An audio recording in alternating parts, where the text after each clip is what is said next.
To view student work, grade ungraded work, and to leave feedback for students, log in to Canvas.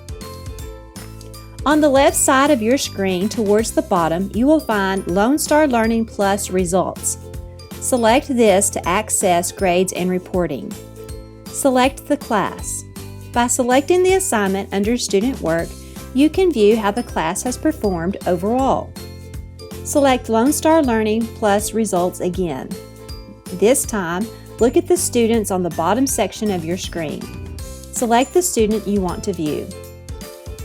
Under Work, you can choose the assignment you want to grade and give feedback on. Here you can view an overall summary of the student work. Scroll through and view the work. You can click on the funnel on the top row to view only questions that need to be graded by the teacher or questions that were counted wrong. This will make grading fast for you. Now scroll through the work. Scoring for each question can be found on the right side of the student work page. If the scoring is gold, this means it requires the teacher to view the work and grade. You may find reason to rescore some questions.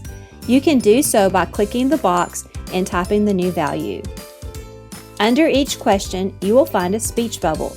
You can click here to leave specific feedback, correction, or encouragement for the students. Now it's time to return the work to the student. Click the Return button at the top of your screen. Fill in the information here if you choose and press Send. Feedback on the work has been successfully given. Your student will be notified.